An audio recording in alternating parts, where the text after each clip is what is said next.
पटना में छठ पूजा के दौरान हादसा, 17 लोगों की गई जान, 20 से ज्यादा जख्मी। अस्पतालों में डॉक्टरों की कमी से घायलों को नहीं मिल रहा सही इलाज। लालू ने नीतीश सरकार को ठहराया जिम्मेदार। एफडीआई के विरोध पर विपक्ष में फूट। ममता के अविश्वास प्रस्ताव का लेफ्ट पार्टियां नहीं करेंगी समर्थन। बीजेपी मंगलवार को लेगी फैसला। कांग्रेस ने उड़ाया ममता का मजाक। समाजवादी पार्टी ने लोकसभा चुनाव के लिए जारी की 9 उम्मीदवारों की दूसरी सूची। लिस्ट में 3 मंत्रियों को मिली जगह। अब तक 64 नाम सामने आए।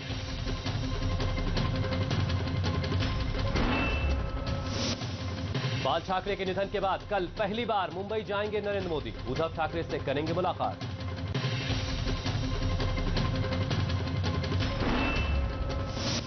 कोल ब्लॉक आवंटन में सुप्रीम कोर्ट ने केंद्र सरकार को भेजा नोटिस। कहा क्यों न कराई जाए एसआईटी से जांच। 2G मामले में अफसरों के ढुलमुल रवैये पर भी लगाई फटकार।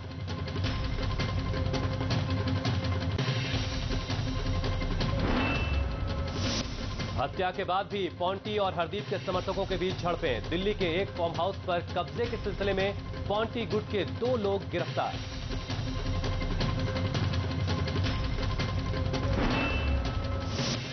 अजमेर में गिरफ्तार किए गए 3 पाकिस्तानी वीजा नियमों की अनदेखी करके जा रहे थे जियारत करने। सीआईडी टीम कर रही पूछताछ। कंबोडिया में चीनी प्रधानमंत्री बेन जियाबाओ से मिले प्रधानमंत्री डॉक्टर मनमोहन सिंह। दोनों देशों के बीच बढ़ते व्यापार असंतुलन पर जताई चिंता।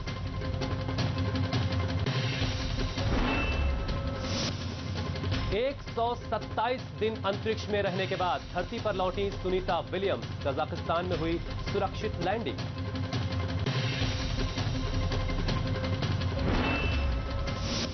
और टीम इंडिया ने 9 विकेट से मारा मोटेरा का मैदान, लेकिन कुक के शानदार खेल से नहीं मिली पारी से जीत।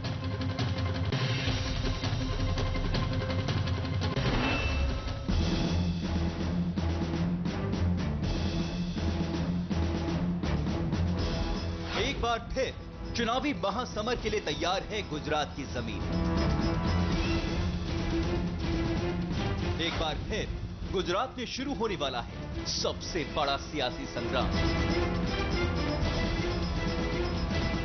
सारे देश की नजर टिकी है गुजरात विधानसभा चुनाव पर। जनता किसको सौंपेगी गुजरात का सिंहासन?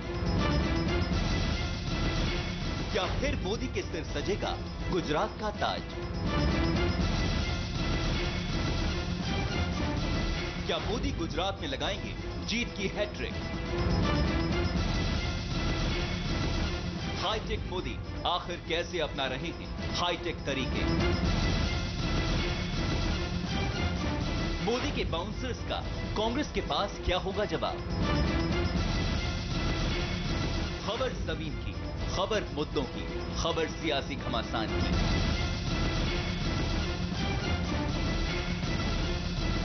और इन्हीं अंदर की खबरों को लेकर शुरू होता है गुजरात लाइव।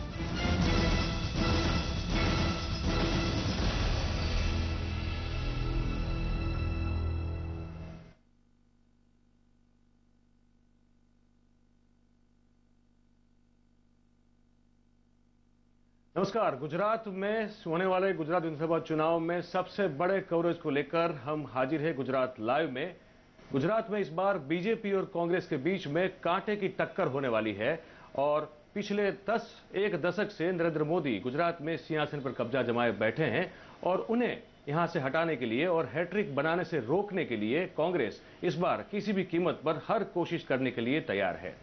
लेकिन इस विकास के दम पर गुजरात में एक बार फिर से जीत का दावा करने वाले नरेंद्र मोदी इन सब से एक कदम आगे हैं।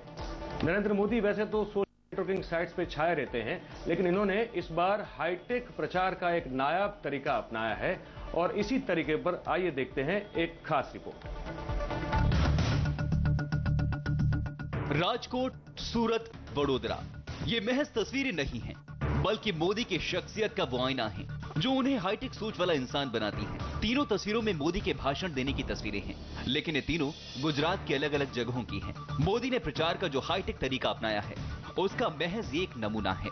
प्रमुख महानगरों में और उसके पश्चात अन्य चुनाव क्षेत्रों में देश में पहली बार 3D टेक्नोलॉजी के माध्यम से चुनाव प्रचार होगा। विधानसभा चुनाव के ठीक 22 दिन पहले वोटर्स तक पहुंचने के लिए नायाब तरीका ढूंढ निकाला है, जिसके जरिए मोदी एक साथ हजारों लोगों तक अलग अलग शहरों में और इलाकों में पहुंच सकेंगे। और इसे पूरा किया गया 3D तकनीक के जरिए। पूरे विश्व में पहली बार कोई राजनीतिज्ञ इस प्रकार के टेक्नोलॉजी का उपयोग कर रहा है कि जो हम किताबों में पढ़ते हैं या जेम्स बॉन्ड की पिक्चर में कभी कभी देखते थे। यह है 1994 में आई हॉलीवुड एक्टर टॉम हैंक्स की blockbuster film Forrest Gump. Film के एक सीन में एक्टर को अमेरिका के पूर्व राष्ट्रपति जॉन एफ कैनेडी के साथ दिखाया गया है। How does it feel to be an all-American? Very good, sir. Congratulations. How do you feel? I gotta pee. I believe he said he had to go pee. जबकि हकीकत ये है कि उस वक्त जॉन एफ कैनेडी थे ही नहीं, बल्कि उन्हें फिल्म के सीन में एक खास तकनीक के जरिए दिखाया गया। इस टेक्नोलॉजी को रोटोस्कोपिंग टेक्नोलॉजी कहते हैं। उस वक्त पहली बार सिनेमा में होलोग्राफिक टेक्नोलॉजी का इस्तेमाल किया गया था। नरेंद्र मोदी भारत के पहले ऐसे नेता हैं जो इस टेक्नोलॉजी को इस्तेमाल कर रहे हैं। मोदी की ये अदा जनता को भी भा गई है। मोदी जी का कार्यक्रम, हर कार्यक्रम अच्छा होता है और युवा धन के लिए नरेंद्र मोदी एक अच्छे इंसान है और युवाओं के लिए काफी कर रहे हैं और करने वाले हैं। मोदी जी ने तो बहुत कुछ किया है बहनों के लिए और करते रहे हैं। मैं तो आपसे ये बोलती हूँ कि कल मेरे को एक ने पूछा कि मोदी खामोश क्यों है, तो मैंने ऐसे कहा मोदी खामोश नहीं है, सिक्के आवाज करते हैं, नोट हमेशा खामोश रहते हैं। जब गिनती होगी तब देख लेना किसकी गिनती आगे निकलती है। मोदी का नया 3D अवतार बीजेपी को गुजरात में चुनावी वैतरणी आसानी से पार करने का नुस्खा नजर आ रहा है, तो कांग्रेस को भी इसमें सियासत दिख रही है। जो भी हो, लेकिन इससे मोदी को लोगों के बीच आसानी से पहुंचने का मौका जरूर मिल गया है। मयूर जानी, न्यूज एक्सप्रेस, अहमदाबाद। मयूर, क्या बीजेपी ही हाईटेक चुनाव प्रचार कर रही है या सभी दल इस हाईटेक प्रचार में लगे हुए हैं? देखिए प्रसून, बीजेपी सिर्फ बीजेपी ही है जो हाईटेक प्रचार कर रही है, और कोई जितने भी दल हैं, चाहे वो कांग्रेस हो या केशुभाई पटेल की परिवर्तन पार्टी हो, ये दो प्रमुख दल गिने जाते हैं गुजरात में, इनमें से कोई भी इस तरह का प्रचार, अब ये गुजरात की बात छोड़ दीजिए, मैं कहना चाहूंगा कि अगर देश की बात करें, इस देश में कभी इस तरह का प्रचार नहीं किया गया है कि होलोग्राफिक जो है वो एक इमेज बनाई जाए और 3D टेक्नोलॉजी से एक साथ राज्य के 4 शहरों में उपस्थित जनमेदिनी जो जनसभाएं हैं उनको संबोधित किया जाए। ये इससे पहले कभी हुआ नहीं है। और बाकी जो लोग हैं, जितनी पार्टियां हैं, जैसे वो केशुभाई पटेल हो या कांग्रेस हो, तो वो ज्यादा से ज्यादा जो है वो सीडीज बनवाती हैं या टेलीविजन पर जो है विज्ञापन दिलवाती है, वो दिखाती है, ये सब होता है। एसएमएस किए जाते हैं, सोशल नेटवर्किंग साइट्स पर जो है वो इसका इस्तेमाल किया जाता है। लेकिन ये सबसे पहली बार जो है ये हुआ है, देश में पहली बार हुआ है कि चुनाव को लेकर इस प्रकार की अत्याधुनिक जो तकनीक है उसका इस्तेमाल किया गया हो और जन जन तक जो है वो पहुंचने की कोशिश की गई हो। ये अपने आप में पहली बार हुआ है। प्रसून, हाईटेक प्रचार मतदाताओं को कितना रिझा पाता है ये देखने वाली बात होगी। लेकिन कांग्रेस गुजरात में विकास के नारे को बीजेपी का छलावा बताती है। वहीं बीजेपी का दावा है कि चुनाव प्रचार के जरिए वो विकास की गंगा बहाने वाली बात साबित करके दिखाएगी। बयानबाजी दोनों तरफ से चल रही है, तल्खी बढ़ती जा रही है। इसके लिए तरह तरह के जुमले भी पेश किए जा रहे हैं। चुनाव में क्या मुद्दा रहेगा, आइए देखते हैं इस खास रिपोर्ट में।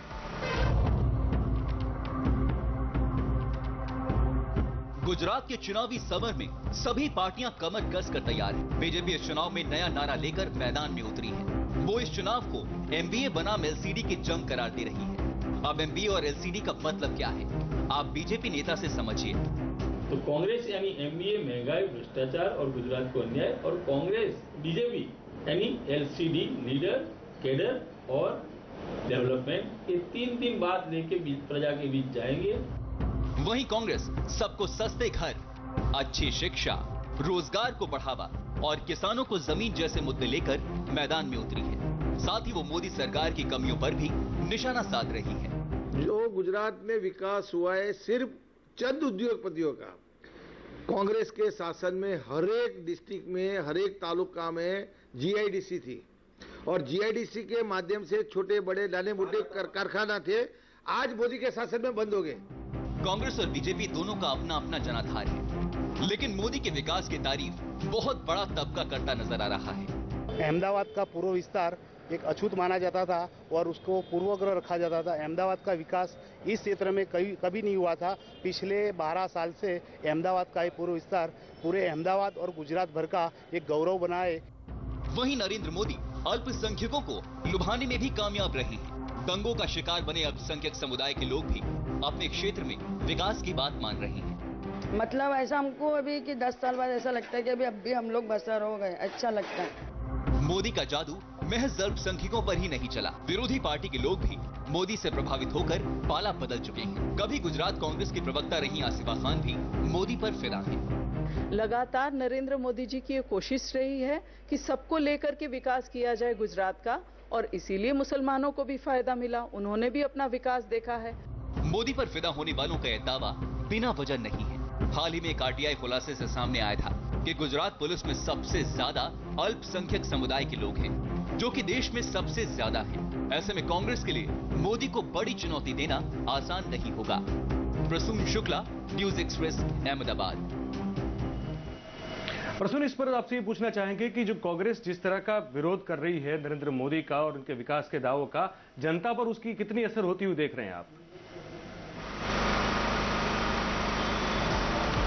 देखिए, गुजरात की जनता का जो मूड दिख रहा है वो विकास की बात है। बार बार मैंने अपने चुनावी दौरे में देखा है कि लोग उन दंगों को याद करते हैं जो 10 साल पहले होते थे। विकास की बात सभी मानते हैं, उसमें मुस्लिम समुदाय भी है, हिंदू समुदाय भी है, ईसाई समुदाय भी है। जनता एक तरीके से शांति चाहती है गुजरात में, जो मोदी के दावों को कहीं न कहीं सही साबित करती है। जी, ये तो प्रसून थे, उनसे अभी बात हो रही थी। इसके बाद अब जो है एक छोटा सा ब्रेक लेने जा रहे हैं। ब्रेक के बाद हम देखेंगे कि गुलबर्ग सोसाइटी के जो दंगा पीड़ित हैं वो तीस्ता से तलवार से क्यों खफा है।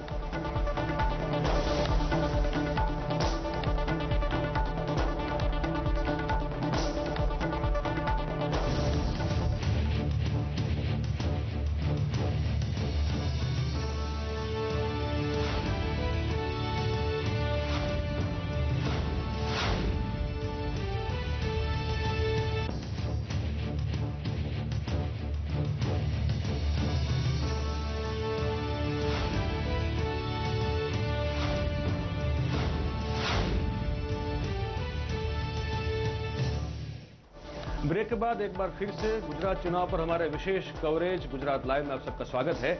हम गुजरात की बात कर रहे हैं। ऐसे में गुजरात में खास करके 2002 में जो दंगे हुए थे, इसकी बात करना भी जरूरी बन जाता है। हालांकि गुजरात में हर कोई विकास का दम भरता है, विकास की बातें करता है, लेकिन 2002 में गुजरात में हुए जो दंगे हैं वो इस राज्य पर एक काला धब्बा है जिसे कभी मिटाया नहीं जा सकता। इस पूरे मामले को लेकर दंगा पीड़ितों के लिए एक समाज सेवी तीस्ता सेतलवाड़ ने इन सब के हक में आवाज उठाई थी। आज 10 साल हो चुके हैं, लेकिन दंगा पीड़ित जो हैं वो अभी भी इस पूरे परिस्थिति से परेशान हैं। उनका यह कहना है कि तीस्ता सेतलवाड़ ने दंगों के नाम पर उनको बहकाने की कोशिश की है और उनके जीवन को नियंत्रित करने की कोशिश की है। हम आपको ये बताना चाहेंगे कि ये जो खबर है वो पहली बार दंगा पीड़ितों ने किसी नेशनल चैनल पे ये बात जो है वो बताई है। देखते हैं ये एक बिल्कुल खास रिपोर्ट।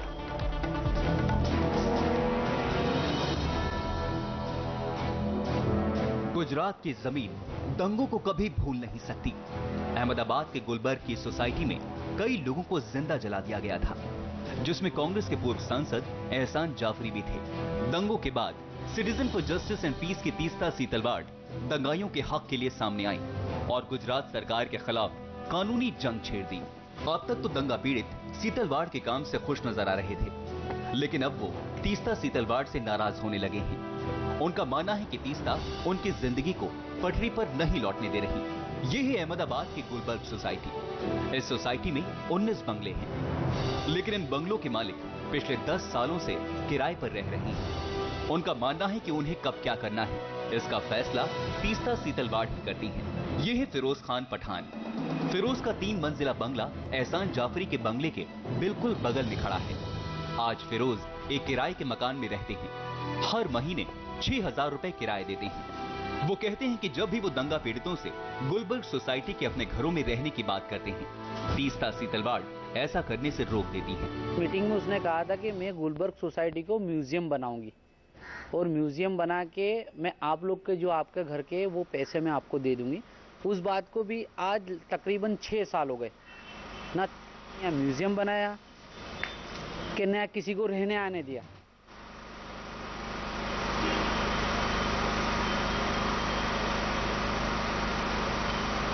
मयूर, आखिर क्या कारण है कि 10 साल की सेवा करने के बाद भी अल्पसंख्यक तिस्ता पर शक कर रहे हैं?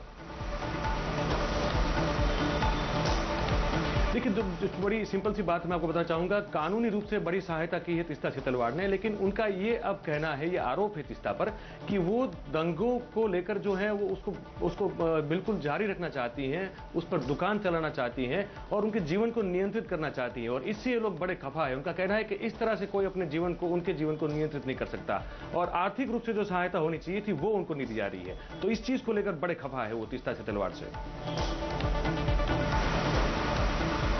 जी, अब वक्त हो चला है छोटे से ब्रेक का। गुजरात लाइव पे हमारा खास बुलेटिन जारी है, चलते रहिए न्यूज एक्सप्रेस के साथ।